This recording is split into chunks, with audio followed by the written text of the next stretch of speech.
Live from New Delhi, you're watching DD India Live, India's voice to the world. I'm Abhishek Mahajan, coming up in the next 30 minutes. EU Foreign Policy Chief Kaja Kallas convenes foreign ministers' emergency meeting on Ukraine on Monday, push for Kiev's inclusion ahead of August 15 talks between Trump and Putin.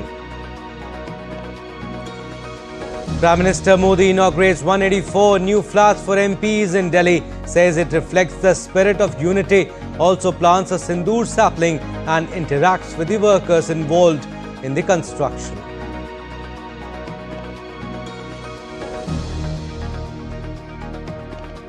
Flash floods wreak havoc in China. Over 10 people killed, 30 missing. Nearly 10,000 residents relocated. Mexico, Japan and Wisconsin also affected by floods. And in sports, Crystal Palace stunned Liverpool on penalties to clinch first ever Community Shield.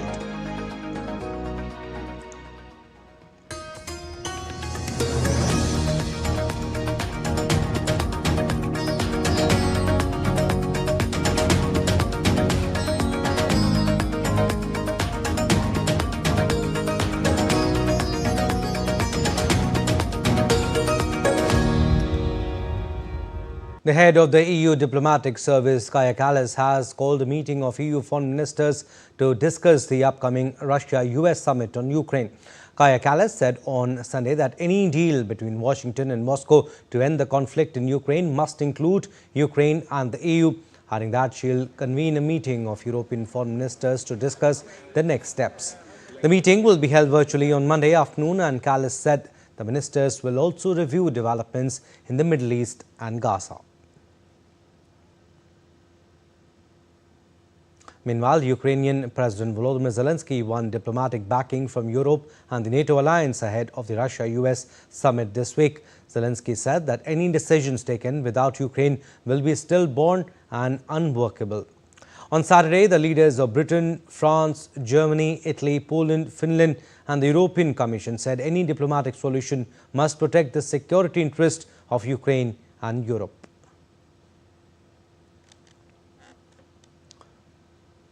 Meanwhile, US Vice President J.D. Vance said the United States was working to schedule talks between Russian President Vladimir Putin and Ukrainian President Volodymyr Zelensky. In an interview on Sunday, he said he did not think it would be productive for Putin to sit down with Zelensky before meeting with US President Trump. Vance also said, in fact added, that his administration was hoping to reach a negotiated settlement between Russia and Ukraine, but warned that both sides would probably be unhappy with the outcome.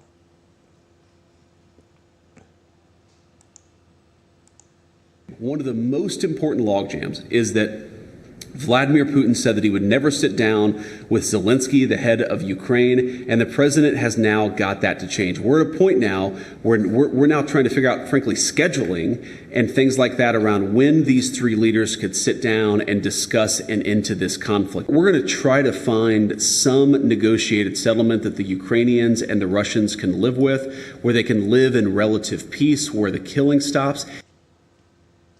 United Nations Security Council convened an emergency meeting to address Israel's decision to expand its military operations and take control of Gaza City.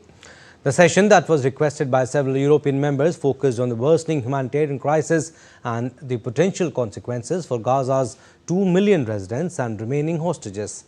Israeli and Palestinian ambassador offers starkly different narratives of the situation and solutions needed to end the conflict in Gaza.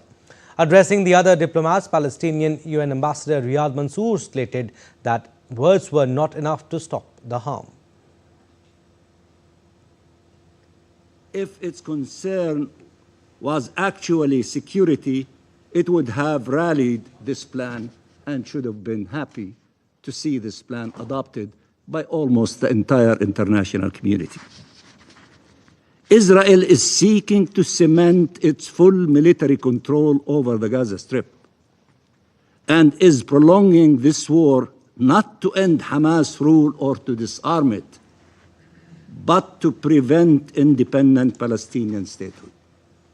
Israeli Ambassador Jonathan Miller countered the characterization of Israel as the aggressor, noting that their objective was to liberate Gaza from a brutal terror regime. I wish to reiterate the principles, the 5 clear principles that the Israeli Security Cabinet adopted for concluding the war. 1. The disarming of Hamas. 2. The return of all our hostages, both living and deceased. 3. The demilitarization of the Gaza Strip. 4. Israeli security control in the Gaza Strip. 5. The establishment of a non-Israeli peaceful civil administration governed neither by Hamas nor the Palestinian Authority. The United States, a veto-wielding permanent member of the Security Council, accused those nations who supported Sunday's meeting of actively prolonging the war by spreading lies about Israel. The most recent round of negotiations collapsed because Hamas drew encouragement from efforts to target Israel with libels and lies, the ill-conceived and performative two-state solution conference, and unilateral announcements regarding recognition of a Palestinian state. The government of Israel did not make its decision to advance its military campaign in a vacuum, but after months of Hamas's intransigence. Hamas refuses to accept a ceasefire and continues to torture the hostages. Meanwhile, Italy launched the first airdrop of its humanitarian mission, Solidarity Path Operation 2. Its defense ministry said the mission will continue over the coming days with additional airdrops, ensuring that all aid provided by the Ministry of Foreign Affairs and other Italian donors is fully delivered. Israeli Prime Minister Benjamin Netanyahu said they had no choice but to complete the job and defeat Hamas, given the group's refusal to lay down its arms. During a press conference in Jerusalem with foreign media, Netanyahu said Israel was working to increase aid distribution in a humanitarian surge and invited more countries to join in the efforts of the Israeli army with humanitarian aid drops. He said about 70–75% of the Gaza Strip is under Israeli military control, and there are only 2 remaining Hamas strongholds in Gaza City and the central camps in Al-Mawasi, where he defended his new plan to expand the war in the Palestinian territory. Netanyahu said and added that the military expansion in Gaza aims to bring a swift end to the Gaza war after seizing 2 remaining Hamas strongholds in the enclave. The war can end tomorrow if Gaza, or rather if Hamas, lays down its arms and releases all the remaining hostages. Gaza will be demilitarized. Israel will have overriding security responsibility. A security zone will be established on Gaza's border with Israel to prevent future terrorist incursions. A civilian administration will be established in Gaza that will seek to live in peace with Israel. A senior official from the UN nuclear watchdog will visit Iran for talks on Monday, but no visit to nuclear sites is planned. Iran's Foreign Minister Prasar Bharati said negotiations with the International Atomic Energy Agency will determine a framework for cooperation. Iran has accused the agency of effectively paving the way for the bombings by issuing a damning report on May 31st, which led the IAEA's 35-nation Board of Governors to declare Iran in breach of its non-proliferation obligations. Iran, which denies seeking nuclear weapons, said it remained committed to the Nuclear Non-Proliferation Treaty. Last month, Iran enacted a law passed by Parliament suspending cooperation with the IAEA. The law stipulates that any future inspection of Iran's nuclear sites by the IAEA needs approval by Tehran's Supreme National Security Council. In Ecuador, a shooting at a nightclub on Sunday killed 8 people and injured 3 others in the latest violent incident to hit the spiraling South American country. The shooting took place in the rural area of Santa Lucia in the coastal province of Guayas. Heavily armed men arrived at the scene on motorcycles and opened fire on the crowd in the nightclub. According to a police statement, 7 of the victims, who were between 20 and 40 years old, died at the club and the 8th one at a hospital. Authorities have blamed the wave of violence on disputes among organized crime groups linked to transnational drug cartels that have expanded their operations, especially in the Pacific region, where drugs are shipped to Central America, the United States and Europe. On to some weather updates now. First up from India. The Met Department has predicted heavy rains and thunderstorms in Uttarakhand and Himachal Pradesh between August 8th and August 14th. IMD has issued orange and yellow alerts for 9 districts in Uttarakhand.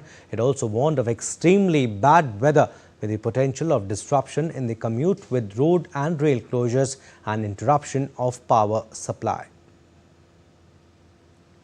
While in Himachal, due to rain and thunderstorms, the authorities closed a total of 360 roads. This included the Otsanch Road, which is part of National Highway 305.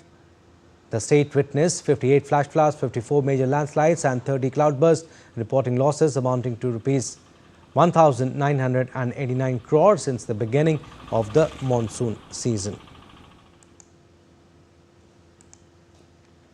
Meanwhile, in Uttarkashi, administration is working continuously to help people affected by the recent disaster in Dharali and Harshil. Chief Minister Pushkar Singh Dhami continued to monitor the situation, instructing district magistrate and secretaries of the concerned departments to set a 7-day timeline for assessing the damage to private and public property in the disaster-affected areas.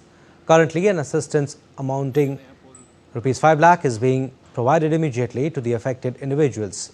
Officials have been directed to expedite the work of reopening roads in the disaster-affected areas of Uttarkashi.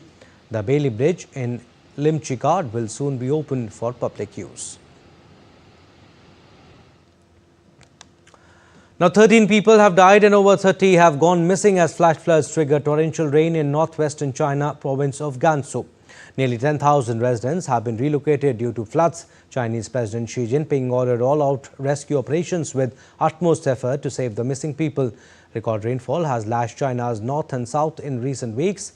Met calls such extreme weather event is linked to climate change. Heavy rains and flooding have killed more than 40 people across northern China, including Beijing, since late July. Intense rainstorms, flooding and lightning strikes impacted Mexico City. The heavy rains led to lightning strikes and flooding across several boroughs. Mexico City's Benito Juarez International Airport suspended operations for several hours on Sunday after heavy rains flooded the capital and caused poor visibility. Mexico City have activated a highest level purple alert for the central area of the metropolis of more than 9 million inhabitants.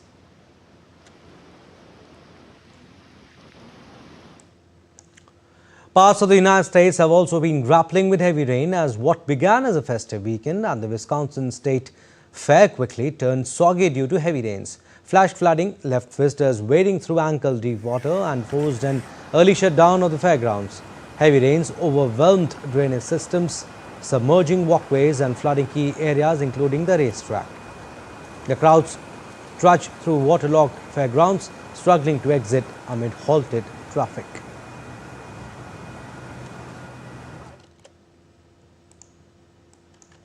Whereas in Midwestern U.S., severe storms with winds damaged the roofs of housing units at the Nebraska State Penitentiary early, displacing 387 people and forcing the safe relocation of all affected inmates. The violent weather struck the region with winds reaching up to 90 miles per hour.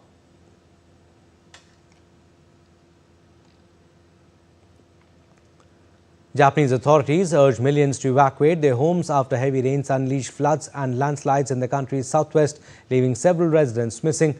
In 6 hours to early Monday, more than 37 centimeters of rain fell in Kumamoto Prefecture's hardest hit Tamana city, a record for the area, according to the Japan Meteorological Agency. Time now for a very short break, but still to come on this edition of DD India Live. India's Ministry of External Affairs and Commerce Ministry representatives will brief members of Parliament today on India-US trade negotiations. Irish Deputy Prime Minister and Minister for Foreign Affairs Simon Harris will meet representatives of the Indian community in Ireland on Monday. And Adidas faces cultural backlash over Oaxaca-inspired shoe.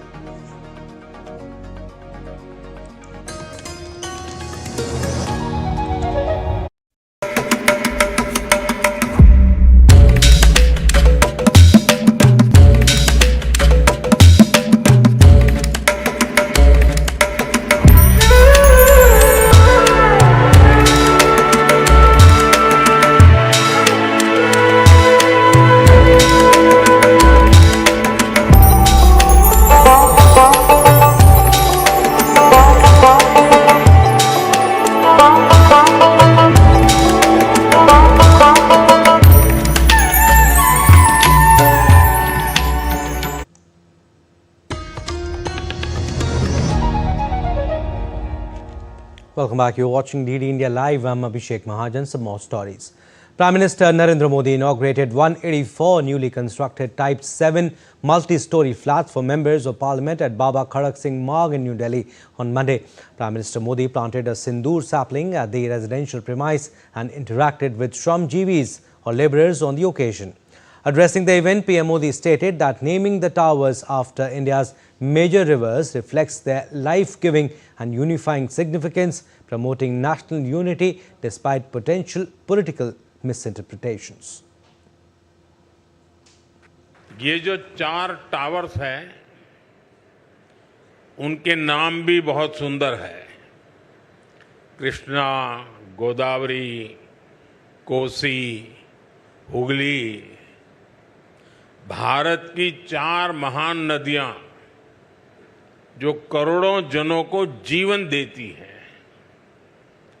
अब उनकी प्रेरणा से हमारे जनप्रतिनिधियों के जीवन में भी आनंद की नई धारा बहेगी। कुछ लोगों को परेशानी भी होगी। कोसी नदी देख रखा है नाम, तो उनको कोसी नदी नहीं दिखेगी, उनको बिहार का चुनाव नजर आएगा। तो ऐसे छोटे मन के लोग जो होते हैं, उनकी परेशानियों के बीच भी मैं जरूर कहूंगा कि नदियों के नामों की परंपरा देश की एकता के सूत्र में हमें बांधती है। Further, PM Modi said that gathering of MPs from across the country here will reflect the spirit of unity and Ek Bharat Shresth Bharat. यहां देश के अलग अलग राज्यों और क्षेत्रों के सांसद एक साथ रहेंगे। आपकी उपस्थिति यहां एक भारत श्रेष्ठ भारत का प्रतीक बनेगी। इसलिए अगर इस परिसर में हर प्रांत के पर्व त्योहारों का समय समय पर सामूहिक आयोजन होगा, तो इस परिसर को 4 चांद लग जाएंगे। आप अपने क्षेत्र की जनता को भी बुलाकर इन कार्यक्रमों में उनकी भागीदारी करवा सकते हैं। आप अपने अपने प्रांतों की भाषा के कुछ शब्द भी एक दूसरे को सिखाने का प्रयास कर सकते हैं। सस्टेनेबिलिटी और स्वच्छता, ये भी इस बिल्डिंग की पहचान बने, ये हम सबका कमिटमेंट होना चाहिए। The complex is designed to be self-sufficient and is equipped with a full range of modern amenities to address the functional needs of the members of the Parliament, incorporating green technology. All buildings within the complex are constructed to be earthquake resistant in accordance with the modern structural design norms. A comprehensive and robust security system has been implemented to ensure the safety of all residents. Focusing on the latest developments in India's foreign policy with particular attention to the ongoing US-India trade negotiations and tariff issues, officials from the Ministry of External Affairs and Commerce Ministry will brief the MEA Standing Committee today.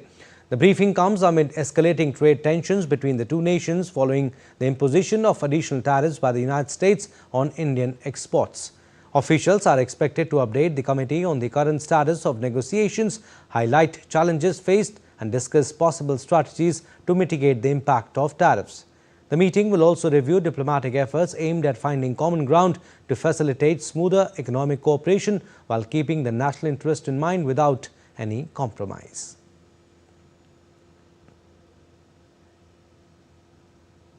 Now, Irish Deputy Prime Minister and Minister for Foreign Affairs Simon Harris will meet representatives of the Indian community in Ireland on Monday to assure them of safety and security. The meeting comes as attacks against Indian community members soared in recent weeks. Earlier on Friday, in a social media post, Harris had expressed shock and appreciating Indian community's excellent contribution to Irish society. He asserted that Ireland will never ever tolerate racism. I'm deeply concerned by what we've seen happen in the last number of weeks. The Indian community in Ireland have made and continue to make an incredible contribution to our economy, to our society, to life in this country. There's at least 80,000 people of Indian descent living here in Ireland, and I tell you, our health service would fall over if it wasn't for them. So many parts of our economy would, and we have seen a spate of brutal, horrific attacks, and one in particular sticks in my mind of that poor 6-year-old girl. And what she experienced in Waterford, I think, is something that would sicken all of us. This is a good country. This is a country of Céad Míle Fáilte. This is a country that recognises the incredible value that the Indian community have made. It's a country that abhors racism, and we must continue to call it out. The Chief of Australian Army, Lieutenant General Simon Stewart, who is on a 5-day India visit, received a ceremonial guard of honour at the South Block Lawns in New Delhi on Monday. The dignitary's visit is scheduled from August 11 to 14th. The visit marks a significant reunion of two military professionals whose shared past strengthens the foundation of India-Australia defence ties.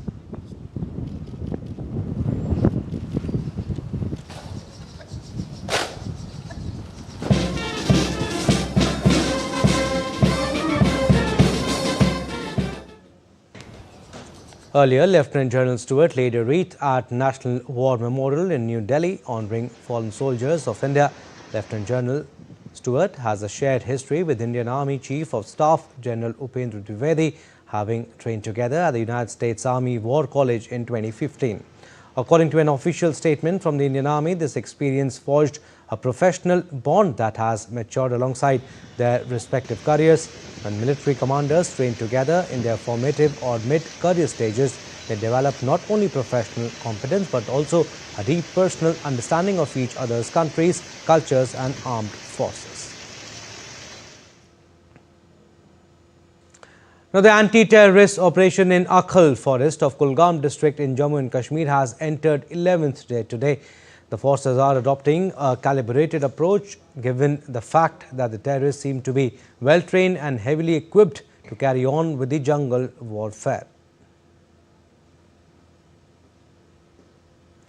Meanwhile, the search and combing operation in Dul forest area of Kishtwar is going on with security forces using modern tech surveillance equipment in the operation. The encounter started after forces laid a cordon of the Dul forest following specific intel input about presence of terrorists. There was an initial exchange of fire in the operation, followed by intermittent firing since then. The operation is going on as per the latest reports.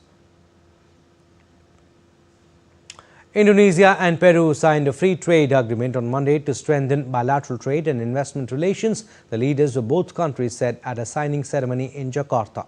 Indonesian exports to Peru total $331.2 million worth of goods in 2024, while imports from Peru stood at $149.6 million. Indonesia's top export products were cars and car parts, biodiesel and footwear, while it mainly imported cocoa beans and grapes. Indonesian President Prabowo Subianto said the two countries would also increase cooperation in sectors like food, fishery, mining, energy transition and defense. Mexico is helping settle a dispute between Adidas and Zapotec artisans over a shoe called the Oaxaca slip-on. The design looks like traditional sandals made in Oaxaca, and locals say Adidas used it without asking. This upset many as the sandals are part of their culture and income. President Claudia Sheinbaum said Adidas is now talking with Oaxaca officials to make things right. The designer Willy Chavaria has apologized for the sandals and now wants to work with the community. The dispute highlights ongoing efforts by Mexico to protect its traditional designs from global fashion brands, and artisans hope for formal recognition and protection of their craft. Sports updates now. We'll start with soccer. FA Cup winners Crystal Palace beat Premier League champions Liverpool 3-2 on penalties to win the Community Shield after an entertaining 2-2 draw at Wembley on Sunday. The match showcased debutants, dramatic moments and a standout performance from goalkeeper Dean Henderson, who proved to be the hero in the shootouts. This win marks Palace's second major trophy in recent months following their FA Cup success in May and signals their ambition for the new season. Cricket now. Australia took a 1-0 lead in the three-match T20I series by defeating South Africa by 17 runs in the first T20 match in Darwin on Sunday. Put into bat, Australia were in a bit of trouble, losing a few wickets early. However, Tim David scored a 52-ball 83 to take the host to 178 from 20 overs. Quena Mafaka was the pick of the bowlers for South Africa with 4 wickets. Chasing 179, South Africa were restricted to 161 for 9 from 20 overs. Ryan Rickleton was the top scorer for South Africa with a 55-ball 71. Josh Hazlewood and Ben Dwarush picked up 3 wickets apiece. The second T20I is scheduled on Tuesday at the same venue. The 3-match T20I series will be followed by 3-match ODI series as well. Well, that's all we have in this edition of DD India Live, but do let us know your thoughts on the news of the day. For those on the go, you can get all the latest news and updates from India and across the world on DD India mobile application. The app is available on both Android and iOS. Scan the QR code on the screen to download now. And we'll be back with more news as it breaks here on DD India. I'm Abhishek Mahajan from all of us here in Delhi. Thanks for watching DD India Live.